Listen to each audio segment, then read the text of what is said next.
मैंने दृष्टि की अर्थात तो यूहन्ना बोलता है कि मैंने दृष्टि की और देखो एक श्वेत घोड़ा है एक श्वेत घोड़ा है और उसका सवार धनुष लिए हुए है और उसका सवार धनुष लिए हुए है और उसे एक मुकुट दिया गया। क्या दिया गया? मुकुट दिया गया। मुकुट दिया गया। 6 का 2 ठीक पढ़ो।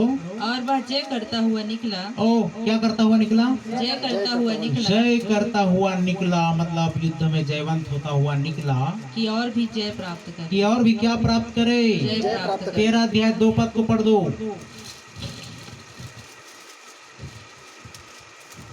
जो पशु मैंने देखा हाँ वह चीते के समान था। जो पशु उसने देखा, चीते का मतलब क्या? स्पीड में, और हाथी जैसे जानवर को भी तेंदुआ जो होता है वो विशाल काय हाथी को भी शिकार कर सकता है। ठीक है, तो उसका स्पीड और उसका वो सब चीज को बताया गया है कि वो कैसे होगा। चीते के समान था और उसके पांव भालू के से। और उसके पांव कैसे थे? भालू के से। तो ये एक अधिकार को दर्शाता है, ठीक है ना, एक उसका शक्ति को दर्शाता है। और चीते के समान मतलब कैसा होगा? स्फूर्ति में और काम काज में और शिकार करने में जैसा तेज तर्रार होता है उसी रीति से यह व्यक्ति भी होगा। ये व्यक्ति की बातें हो रही है ना। ये चिन्हों का पुस्तक जरूर है लेकिन इसमें बहुत बड़ा भेद है। ये राजनीति में इस रीति से, कैसा अर्थशास्त्र में किस रीति से, और कैसे गणित में किस रीति से, ये सब चीज को एक साथ दर्शाते, एक साथ बताता है। उसका भेद को समझ में आना चाहिए। पढ़ो। उसके पांव भालू के से। और मुंह सी का सा था। और मुंह सी के से था। मुंह सी के जैसा बोलने का मतलब क्या है? गरजने वाला। ओह गरजेगा, उसकी आज्ञा का सब पालन करेंगे, ऐसा तो ना हो गया। 2 पद पढ़ो। उस अजगर ने अपनी सामर्थ और अपना सिंहासन और बड़ा अधिकार उसे दे दिया। अपना बड़ा अधिकार उसे क्या कर दिया? दे दिया। तो 6वां में लिखो वह युद्ध प्रवीण होगा। क्या होगा? वो युद्ध प्रवीण होगा। इसका मतलब नहीं समझ में आता है क्या? चीते और शेर और भालू जैसा। तो क्या होगा? ये लड़ाकू लड़ाई में चीते बाघ भालू ये सब क्या होते हैं? ज्यादा खूंखार होते हैं। तो वैसा ये पशु भी होगा, वैसा ये व्यक्ति भी होगा जो 666 वाला व्यक्ति है। तो समझ में आ गया। अब ये कैसा होगा, आप किस रीति से होगा, आप सब जान रहे हैं। और लुभाने वाले बातों में आएंगे और आप फंसोगे, आपकी गलती होगी, भैया हमारी गलती नहीं होगी। समझ में आ रहा है? लिखा हुआ है कि भूमि में क्या किया गया? बीज बोया गया। क्या बोया गया? बीज बोया गया। अरे क्या कुछ अच्छी भूमि पर गिरे। अरे एक ही यहाँ पर कितने सारी भूमि है, लेकिन भूमि में भी 4 क्या बोलते हैं डाइवर्जन है। कोई 30 गुना फल आया, कोई 60 गुना फल आया, कोई 100 गुना फल आया, कोई 70 गुना फल आया। तो 4 हो गया ना भूमि, 4 प्रकार का भूमि। लेकिन एक ही भूमि में बो रहा हूँ। समझ में आ रहा है? बोने वाले की गलती। बोने वाला बीज बोने चला, कुछ दाने राह के किनारे गिरे। तो राह के किनारे वाले कौन है? वहाँ पर बताया गया है। कुछ अच्छी भूमि पर गिरे, अच्छी भूमि वाला कौन है? ये भी बताया गया है। जो उत्तम भले मन में संभाले रखते हैं और जो उतले पुतले किस्म के रहते हैं। गहराई में जाल डालो बोला इसमें से। कहाँ पर? गहरे में जाल डालो। हालेलुया। किनारे किनारे में बगुला पाया जाता है जो कि किसका प्रतीक है? चोंच लगाएगा, छोटी छोटी मछलियों को निकाल बाहर करेगा।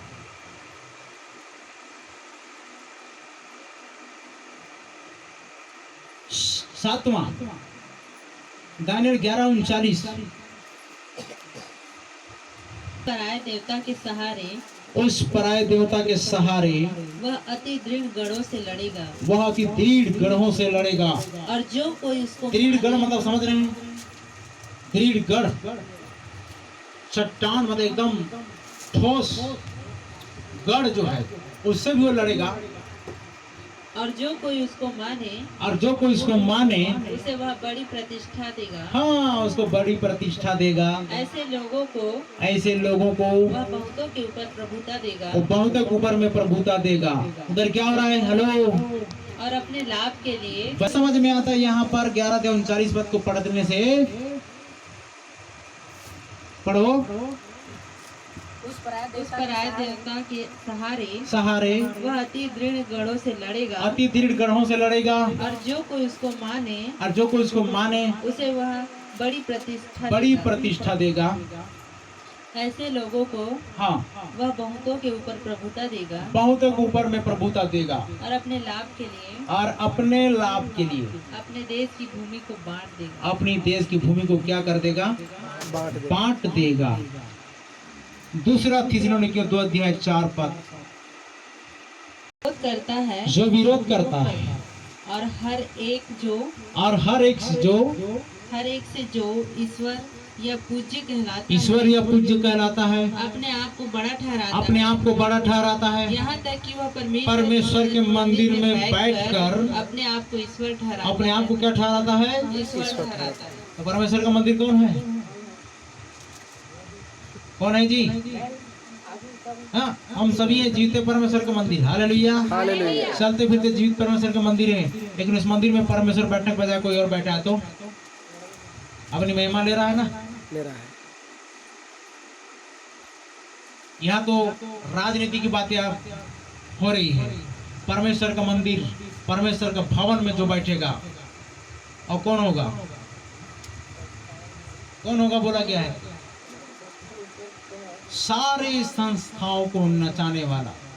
यहाँ पर लिखा हुआ है कि वह नए धर्म का संस्थापक होगा। क्या? नए धर्म का संस्थापक। समझ में आया? नया धर्म का संस्थापक होगा वो। एक नया नियम को लागू करेगा। क्या करेगा?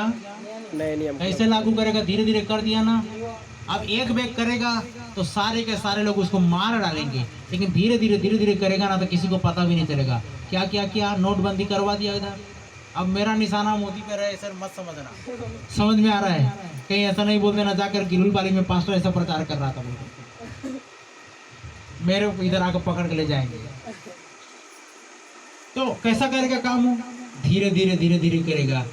एक बैग फिर अंतिम में प्रकट हो जाएगा, अंतिम में प्रकट हो जाएगा वो। हाँ, तो हमने क्या पढ़ा?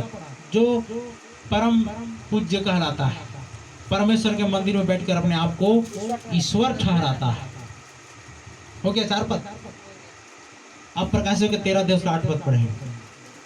पृथ्वी के वे सब रहने वाले जिनके नाम उस मेमने के जीवन की पुस्तक में लिखे नहीं हैं। ओ देखिए, पृथ्वी के वे सब रहने वाले जिनके नाम उस मेमने के जीवन की पुस्तक में लिखे नहीं गए, जो जगत की उत्पत्ति के समय से घात हुआ है, उस पशु की पूजा करेंगे। उस पशु की पूजा करेंगे। अब आप इस प्रकार के विधि विधान को पलट नहीं सकते, परमेश्वर का लिखा हुआ वचन को बदल नहीं सकते, काट छाट नहीं कर सकते। जो लिख दिया सो लिख दिया। तो जितने लोगों की नाम मेमने के जीवन के पुस्तक में लिखे नहीं गए, जो जगत की उत्पत्ति के समय से घात हुआ है, उस पशु की पूजा करेंगे। जिसके कान हो वह सुने, जिसके कान हो वह सुने। तो समझ में आ गया? वो नए धर्म का संस्थापक होगा। इस परमेश्वर की अलौकिक बातों पर, परमेश्वर की इस नानमल बातों पर, परमेश्वर की अद्भुत बातों पर, प्रभावशाली वचन पर यकीन बिल्कुल नहीं करेगा। धीरे धीरे आपके जहन से उन सारी चीजों को खींच डालेगा और आपको भी वो अपने जैसा बना देगा। क्योंकि हमने सारी बातें देख लिया, सारी बातें हमने सुन ली। ये रहा 7 बातें। मैंने क्या बताया? पहली बात क्या देखा आप लोगों ने? वो तीक्ष्ण बुद्धिशाली होगा, वह वाक्पटुता वाला व्यक्ति होगा, वह कठोर हृदय का होगा। कठोर हृदय मतलब कठोर शासक। इस नियम को करना है तो करना है, सब अंदर जाओ, नहीं तो क्या करो? कोरोना को में फंसा करके हॉस्पिटल में वहाँ पर CCTV कैमरा ना लगा करके किडनी निकाल के उधर ट्रांसफर कर दो और कोरोना में मौत हुआ करके साबित कर दो। परिवार वालों को भी लाश को छूने नहीं देंगे। आपकी आंखों के सामने आपके घर का लाश उधर धूल में उड़ जाएगा, धुएं में उड़ जाएगा, जमीन में दफन हो जाएगा, आप छू नहीं पाओगे।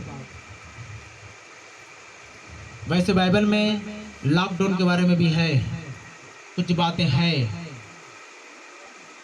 उसके बाद वह लिखा हुआ है कि चतुर राजनीतिज्ञ होगा। क्या होगा वो? हाँ, 5वां है अर्थशास्त्र का विद्वान होगा। 6वां वो युद्ध प्रवीण होगा, युद्ध वाला। और 7वां वो नए धर्म का संस्थापक होगा। क्या होगा? नए धर्म का एंटी क्राइस्ट मतलब मसीह विरोधी। यद्यपि प्रकट नहीं हुआ है, परंतु वह शांत भी बैठा नहीं है। पूर्ण रीति से प्रकट नहीं हुआ है, लेकिन शांत बैठा नहीं है। बैठा है क्या? नहीं बैठा। वह लोगों को नरक ले जाने के लिए गुप्त रूप से, किसको? लोगों को, परमेश्वर के लोगों को नरक ले जाने के लिए, अन्य लोगों को नरक में ले जाने के लिए, खींच लेने के लिए गुप्त रूप से अपने षड्यंत्र में दिन रात व्यस्त है। आपको क्या लगता है? दिन रात व्यस्त है वो दिन रात एक कर देगा। आप क्यों नहीं समझते इस बात को? आपकी खोपड़ी कैसी बनी है? आपको बुद्धि है कि नहीं इन बातों की? हमें भी दिन रात वचन प्रचार कर, गवाही देकर नरक ले जाने वाले लोगों को बचाना चाहिए। Hallelujah, hallelujah, hallelujah. हालेलुया। लिखा है, आग में उनसे झपट कर निकालो और जो शंका में हो उन पर दया करो। तेरी मैं आज आपको एक और बात बताता हूँ। ये आप कैसे परीक्षा में पढ़ते हैं और कैसे उन चीजों में जाते हैं, ये आपके ऊपर में डिपेंड करता है। देखिएगा, मैं आपको बताने जा रहा हूँ।